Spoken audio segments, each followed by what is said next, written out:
Toi et moi, on se sait, tu vas te coucher en te disant que tu vas le faire demain. Pourtant, demain et après-demain, ce sera encore et encore et encore la même chose. Tu vas jamais commencer. Je vais directement te le dire, c'est que la procrastination, c'est pas un manque de motivation, ni un manque de volonté en réalité. C'est juste ton cerveau qui se protège. T'inquiète pas, on va pouvoir en parler dans les prochaines minutes à venir. Bienvenue à toi du coup sur ma chaîne, deuxième vidéo. Si t'as pas encore vu la première, je t'invite à la regarder. Elle sera du coup disponible en bio. Elle parle de comment reprendre le contrôle de sa vie en l'espace de 30 jours avec des petits tips qui pourront justement t'aider au quotidien. Pas de bullshit, pas de la théorie, que du concret. Donc si tu l'as pas encore vu, je t'invite à la regarder. Je vais mettre le lien en bio et laisse-moi en commentaire un like et n'hésite pas à t'abonner. Commencer par les bases. Pourquoi tu procrastines? Il faut comprendre que procrastiner, c'est une émotion. Ok, ça a été prouvé par des scientifiques. En fait, c'est simple, ton cerveau, il veut juste éviter certaines tâches pour te dire qu'il a peur d'échouer, il a peur du jugement ou juste de l'inconfort ou il ne sait juste pas comment commencer. Donc de manière inconsciente, dans ton subconscient, ça va te dire que c'est impossible et que tu ne peux pas faire cette tâche, alors qu'en réalité, tu peux très bien la faire. Mais encore une fois, c'est juste ton cerveau qui se protège. Pourquoi ton cerveau, il va chercher la facilité? Parce que pour lui, et concrètement, au lieu de se lever, faire du sport ou faire la tâche en question, tu as juste à prendre ton téléphone, à scroller et ta dose de dopamine, elle va directement remonter. Et pourtant, c'est une tâche qui est facile. Tu prends ton téléphone, tu mets ta Face ID et tu regardes. Il n'y a rien de compliqué. Et c'est pour ça, et c'est là où est le piège. Moi, par exemple, dans mon cas, une tâche où j'avais du mal, c'était de me lever à telle et telle heure le matin. Donc, ce que j'ai pu faire, c'est simple, c'est que j'ai conditionné mon cerveau à ce que mon téléphone soit à 2 à 5 mètres de moi. Ça m'obligeait à me lever, à éteindre mon téléphone.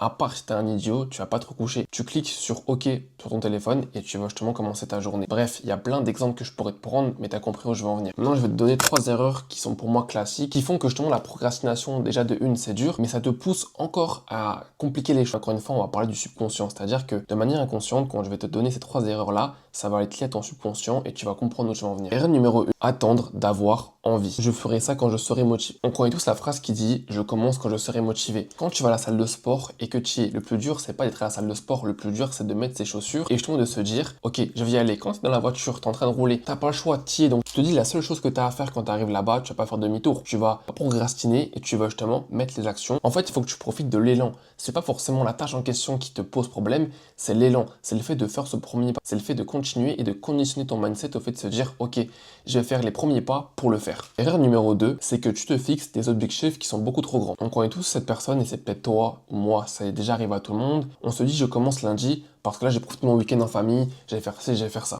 Arrivé lundi, tu sais très bien qu'au final tu vas pas le faire. Pourquoi?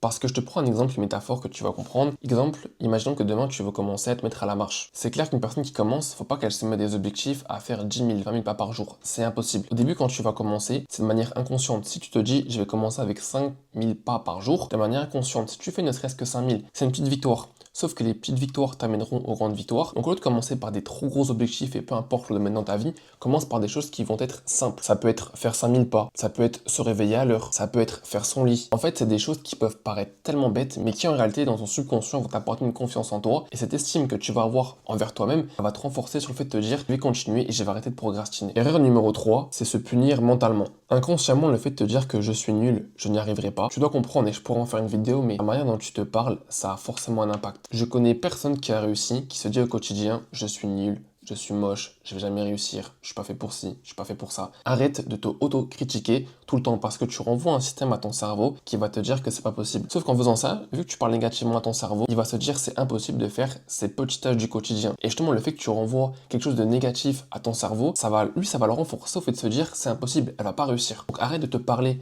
négativement parce que c'est un cercle vicieux. Et pour moi, tu vas comprendre, hein, le meilleur moyen de sortir de l'inaction de ce système-là, que l'action efface le doute et l'inaction crée le doute. Ce que tu dois comprendre, c'est que ça t'est forcément déjà arrivé. Moi, ça m'est déjà arrivé. T'es posé sur ton lit, sans rien, pas de musique, pas de téléphone, tu regardes ton plafond et tu te dis, je vais devenir quoi plus tard?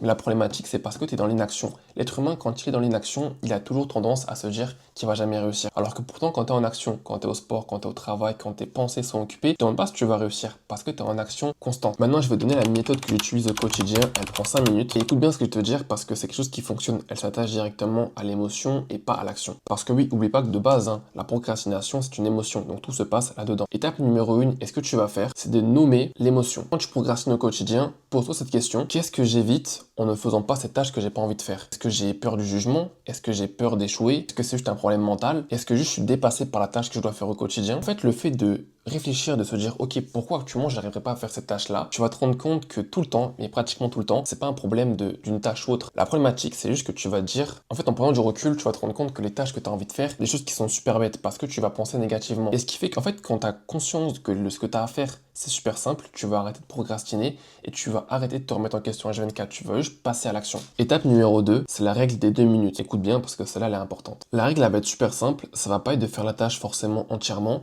Ça va être de la faire 2 minutes. Pourquoi je te parle de la faire pendant 2 minutes? Parce qu'imaginons demain tu veux faire la vaisselle et t'as pas envie. On va pas se mentir, c'est chiant au quotidien de faire la vaisselle, de ranger ta maison, de faire le linge, bref, tu m'as compris. Mais ce que je veux dire par là, c'est le fait de commencer. Je dis bien le fait de commencer. Tu vas très rarement avoir envie d'arrêter. Parce que tu vas dire, bah maintenant que j'ai commencé, autant le faire. C'est comme quand tu vas à la salle de sport, je te prends le même exemple, arriver devant, tu vas forcément te dire, bah j'y suis, autant le faire. Et inconsciemment, ton cerveau, tu vas lui envoyer un message où tu vas lui dire, hé, écoute-moi bien, j'ai commencé une tâche, et ton cerveau, c'est encore une fois du subconscient, inconscient, c'est que il aime pas quand c'est pas terminé. Moi, personnellement, quand je commence une tâche, j'aime pas que ce soit pas fini. Donc, toi, quand tu vas commencer cette tâche-là, la règle des 2 minutes, elle va te permettre d'avancer au quotidien. Étape numéro 3, l'environnement et pas la volonté. Pourquoi je parle d'environnement et pas de volonté? C'est que tu es 100% responsable de qui tu côtoies, qui tu écoutes et comment tu gères les choses. Je m'explique. Si tu sais que, par exemple, ta problématique à toi actuellement, c'est que c'est ton téléphone. Donc, tu es en train de procrastiner tout le temps, tu remets tout au lendemain. Tu sais que ça, c'est ton point faible. Ce que tu as juste à faire quand tu bosses, c'est de prendre ton téléphone et de le mettre dans la pièce d'à côté en ne pas déranger. Tu vas avoir 95% de ton focus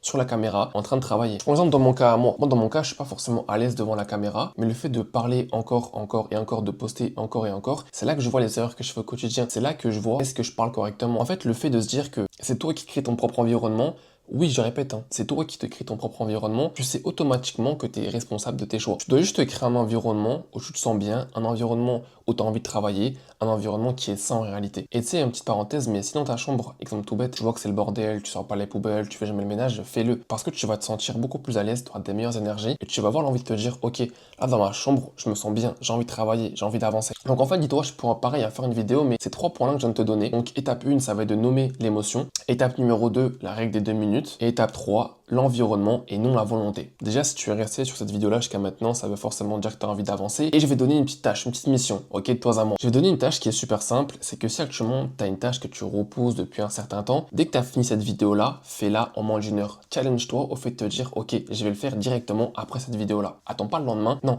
tu le fais sous 1 heure. Écris-moi aussi en commentaire quelle est la tâche que tu as procrastinée et quelle est la tâche que tu as réussi à faire. Comme ça, je vais pouvoir te répondre et voir directement ton avancement. Et comme ça, je vais pouvoir voir si tu l'as réellement fait. Dans tous les cas, je lis tous les commentaires et je vous réponds. Donc, il n'y a pas de souci sur ça. On comprend juste que, encore une fois, la procrastination, tout est mental, ok? C'est une émotion, c'est t'es 100% responsable. Donc, je pense que tu as pu bien le comprendre. La chose que tu dois retenir principalement, c'est que tu dois avoir conscience que quand tu procrastines, en réalité, c'est que tout se joue là-dedans. Donc, réécoute encore cette vidéo, prends des notes, applique ce que j'ai pu te dire parce qu'en soi, il n'y a rien de compliqué. Mais je te promets que si tu appliques ce que j'ai pu te dire dans cette vidéo-là, je suis sûr à 400% que tu vas pouvoir avancer dans ton quotidien. Si tu veux qu'on bosse tout ça d'ailleurs en profondeur, je t'invite fortement à me follow sur tous mes différents réseaux. Je vais les mettre en bio. N'hésite pas aussi à m'envoyer un message, on pourra se faire un bilan ensemble pour justement mettre un plan concret et comment avancer, comment changer ton quotidien en profondeur. Et pour terminer, si cette vidéo-là t'a plu, n'hésite pas à t'abonner, liker, à donner de la force et partager justement cette vidéo-là à un proche à toi qui procrastine au quotidien. Et pour finir cette vidéo, n'hésite pas à me dire en commentaire quel thème t'aimerais bien avoir. Et en commentaire, je vais te mettre un ebook qui est 100% gratuit sur comment reprendre le contrôle de ton quotidien en l'espace de 30 jours. Donc n'hésite pas à le télécharger, il est 100% gratuit. Et encore une fois, n'hésite pas à me follow, partager, liker, ça fait plaisir. On se retrouve la semaine prochaine.